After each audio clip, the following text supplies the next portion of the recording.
रात होते ही वो बंदरिया एक राजकुमारी के रूप में बदल जाती है। एक बहुत सुंदर नगरी थी। वहाँ के राजा की 5 बहुएं थीं और उन सब में सबसे छोटी बहू बहुत ही ज्यादा सुंदर थी। उसकी सुंदरता के चर्चे बहुत दूर दूर तक फैले हुए थे और यही बात एक जादूगर के कानों में पड़ी। फिर क्या था, एक दिन वो एक बाबा का भेष बनाकर आ गया राजा के महल में। भिक्षाम देही, भिक्षाम देही। अरे है क्या कोई यहाँ जो इस बेसहारा बूढ़े साधु को भिक्षा दे सके? तभी राजा की सबसे बड़ी बहू बाहर आई और बोली, ये लीजिए साधु महाराज, मैं आपके लिए भिक्षा लाई हूँ। नहीं नहीं पुत्री, मैं तो सबसे छोटी बहू से ही भिक्षा लूंगा। और फिर बड़ी बहू छोटी बहू को भेजती है भिक्षा देने के लिए। साधु बाबा, ये लीजिए, मैं इस घर की सबसे छोटी बहू हूँ, मैं आपके लिए ताजे फल लाई हूँ। और तभी जादूगर आ गया अपने असली रूप में। वो तभी छोटी बहू को बंदरिया बना देता है जादू से और उसको अपने साथ ले जाता है। और थोड़ी दूर चलते ही वो बहुत थक जाता है। उसको दिखती है एक झोपड़ी। वहाँ एक बूढ़ी काकी बैठी थी। जादूगर वहाँ गया और बोला, माता जी, मैं बहुत दूर से आया हूँ और इतना चलते चलते बहुत तेज प्यास लग रही है। क्या आप मुझको पानी पिला सकते हो? ठीक है बेटा, तुम थोड़ा इंतजार करो, मैं अभी पानी लाई तुम्हारे लिए। और फिर वो बूढ़ी औरत पानी ले आई जादूगर के लिए। थोड़ी देर में रात हो जाती है और रात होते ही वो बंदरिया आ गई अपने असली रूप में, एक राजकुमारी के रूप में। ये सब देखकर बुढ़िया चौंक गई और उसने जादूगर से पूछा, अरे बेटा, ये क्या है? ये कैसा चमत्कार है? ये बंदरिया एक रानी में कैसे बदल गई? और वो भी इतनी खूबसूरत। ये तो किसी राजघराने की लगती है। हाँ माता जी, मैं इसे बहुत दूर से लाया हूँ और अपने साथ ही ले जा रहा हूँ। अच्छा बेटा, लेकिन तुम इसको रखोगे कहाँ?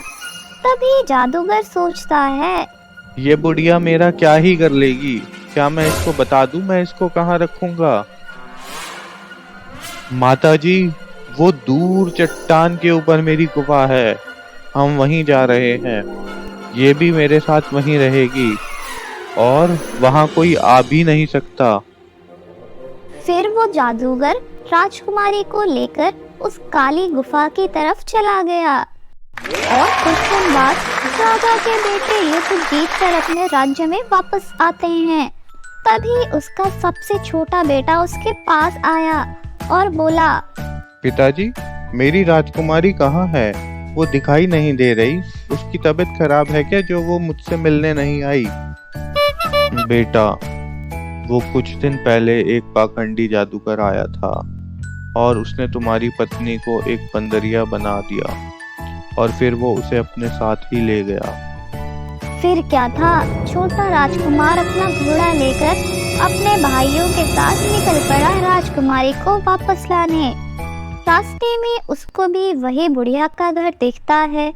माता जी, हम राजकुमारी को ढूंढ रहे हैं, हम बहुत दूर से आए हैं, वो मिल नहीं रही। सुना है कुछ दिन पहले एक पाखंडी जादूगर आया और वो मेरी पत्नी को बंदरिया बनाकर अपने साथ लेकर चला गया। बस हम उसे ही ढूंढने के लिए निकले हैं। माता जी, अगर आपने किसी ऐसे व्यक्ति को या ऐसे जादूगर को देखा है तो कृपया हमारी मदद करें। अरे बेटा, क्या बताऊं तुम्हें, तुम सही जगह पर आए हो।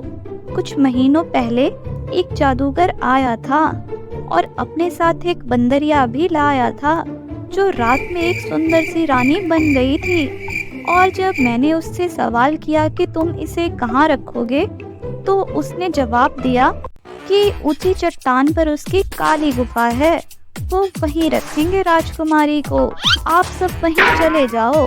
आपको वो जादूगर वहीं मिलेगा और आपकी राजकुमारी भी। और उसके बाद सारे भाई उस गुफा के पास पहुंच जाते हैं। तभी वहां आता है वो जादूगर। वो बोला, कौन हो तुम? यहाँ क्यों आए हो?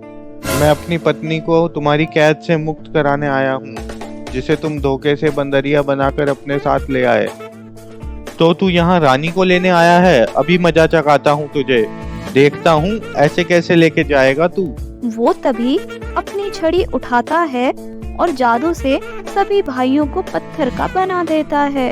ऐसे ही कुछ साल निकलते हैं और उन भाइयों में से सबसे बड़े भाई का बेटा राजकुमार राम बड़ा हो जाता है। जब वो बाहर जाता तो आसपास के लोग उस पर हंसते, बुरी नजरों से उसे देखते। कोई उसकी इज्जत नहीं करता था। एक दिन परेशान होकर वो अपनी माँ के पास गया। माँ, पिताजी कहाँ है? और मेरी चाची जी, मैंने उनको कभी देखा नहीं।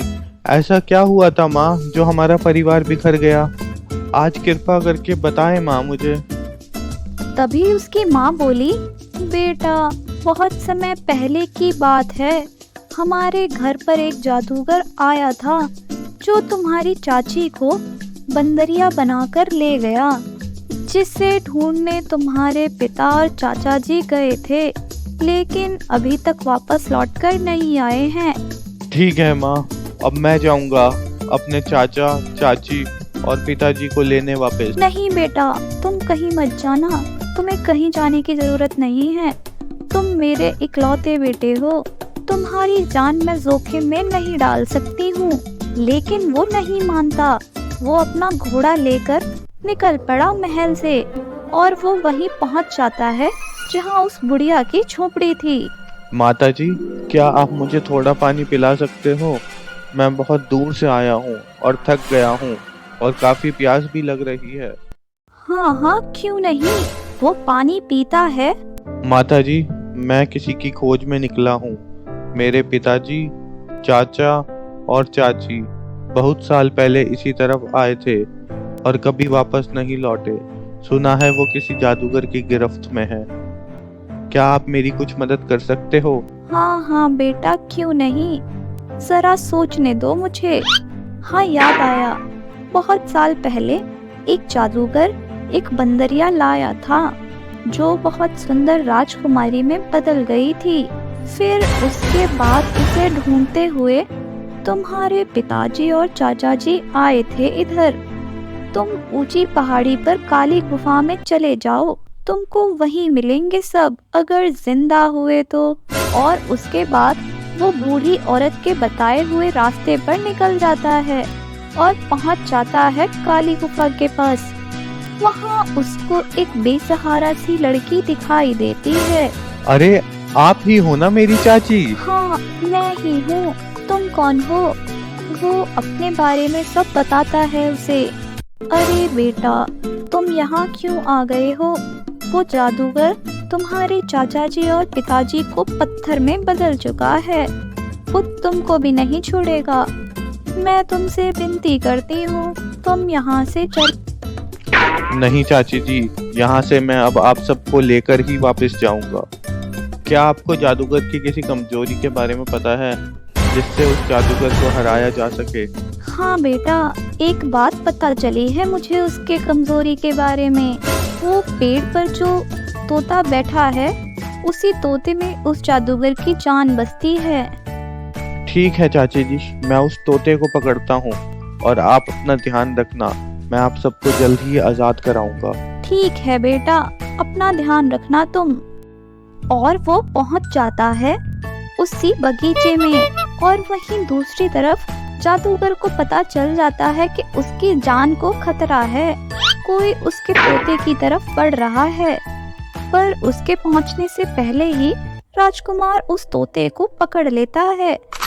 जादूगर छटपटाने लगता है और बोलता है, तुमने इस तोते को क्यों पकड़ा है? छोड़ दो इसे, छोड़ दो इसे, माफ कर दो, मुझे घुटन सी हो रही है।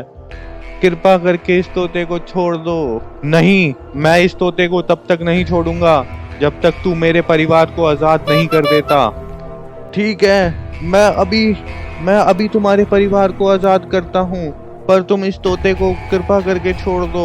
जादूगर सबको आजाद कर देता है और तभी राजकुमार अपनी तलवार निकालता है और उस तोते को मार देता है और तोते के मरते ही वो जादूगर भी मर जाता है और सब मिलकर अपने महल वापस जाते हैं और खुशी खुशी रहने लगते हैं।